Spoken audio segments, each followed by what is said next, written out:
Eric Schmitt wasn't playing nice with this one. Check it out. Either we confront this political violence and end it, or it will end us. During a Senate hearing, Eric played one clip from Charlie Kirk pointing to the dangers of rising political violence, and he followed it with a conclusion so direct the Democrats were left speechless. If you truly believe that Charlie Kirk is an existential threat to your safety, then silencing him by any means could seem necessary. And today, we're covering it all. So, if you believe truth isn't partisan, hit the subscribe button and let's jump right into it.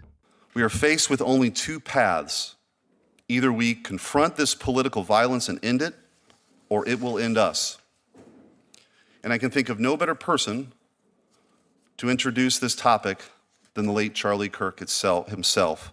Now on Thursday, more violence from the radical left, this time directed at Turning Point USA and their group on the campus of UC Davis. Here with more, Turning Point USA founder, CEO Charlie Kirk. It's interesting, we were texting, about a week ago, and I kept saying, you know, It takes a lot of courage for you and your group and these young kids to be setting up in these hostile environments on college campuses. And, you know, lo and behold, it's not the first time it's happened, but we'll show the video as you're speaking. Tell us everything that went on. Yeah, it's shocking stuff. And it's a pattern now. We're seeing this happening on more and more campuses. So at the University of California, Davis, our brave Turning Point USA chapter was set to host Brandon Tatum as a Prove Me Wrong event. Goes up, sets a table. Anyone can go and have free speech and dialogue if they disagree. Antifa showed up, full masked, black outfits. They came in, took our gear, destroyed our tables, basically made the students had to flee, and the police did nothing to intervene. Nothing whatsoever. Now, for some context, the attack Hannity and Charlie were discussing happened at UC Davis this past April.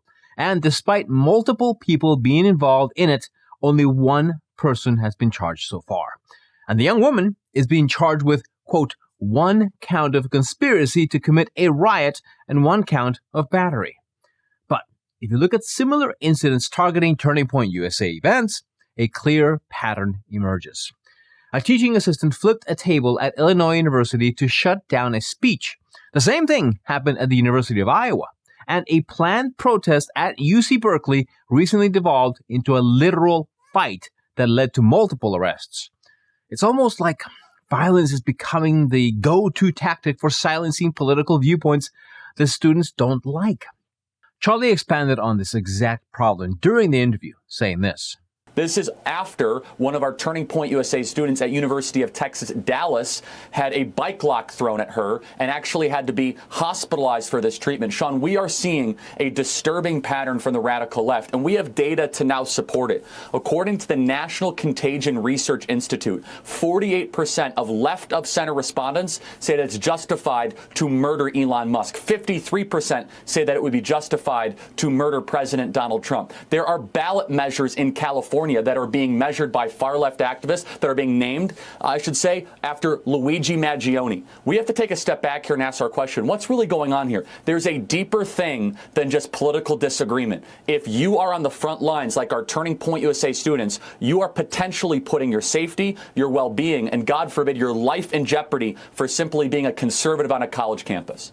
And those words turned out to be true, as Charlie later went on to be murdered for exercising his First Amendment rights.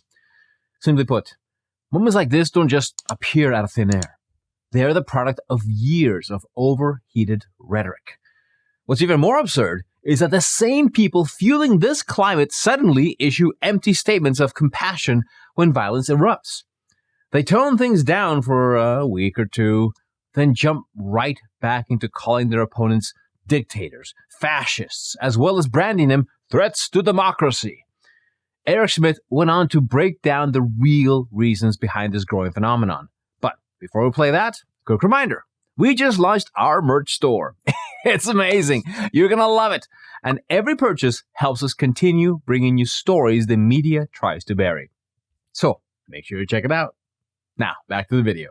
How often have we heard Democrats praise these radicals for their idealism?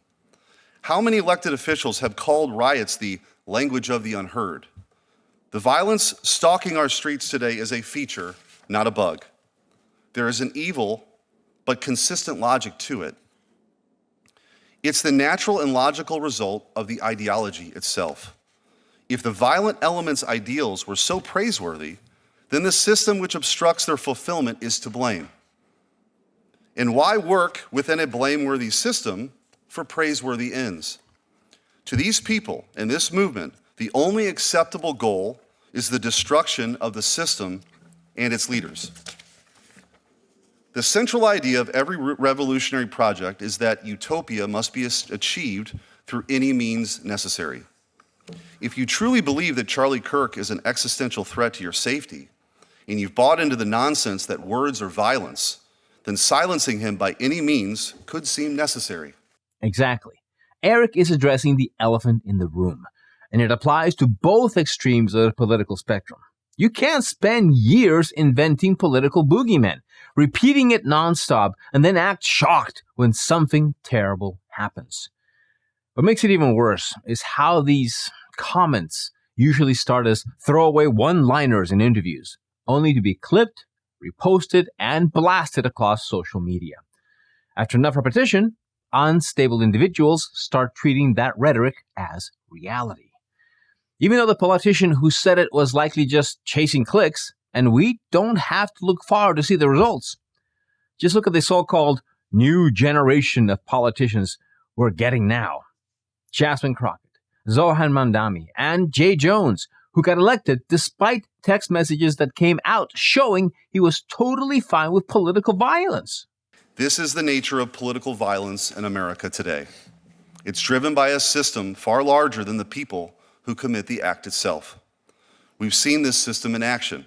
When Charlie Kirk was murdered, one of his killer's bullets was engraved with the message, "Hey fascist, catch." But who taught him that Charlie Kirk was a fascist? Who convinced him, I should say, that Charlie's hate made his murder a righteous act? Who told him over and over again that people who believe what Charlie Kirk believed are threats to our democracy? He didn't invent that worldview. He learned it, as did each and every one of the arsonists, assassins, and militants who came before him. Perhaps the people in power who said these things didn't really believe them, but clearly some of the people who listened to them did. And now they are taking those ideas to their final logical conclusion. Enough. It's troubling that even though it's been nearly 3 months since Charlie Kirk's assassination, we're now seeing even worse rhetoric than the one that led to that tragedy. Just last week, 6 Democrat lawmakers released a video aimed directly at dividing the military, and when a backlash came, they slipped into mental gymnastics, insisting they were simply telling service members to ignore illegal orders. Give me a break. Unless people recognize how dangerous this really is and how quickly we're drifting into uncharted territory, nothing will change. The country will get more divided, and the temperature will keep rising until something far worse happens. Let me know in the comments your thoughts on this story. Don't forget to like and subscribe, and remember, keep thinking.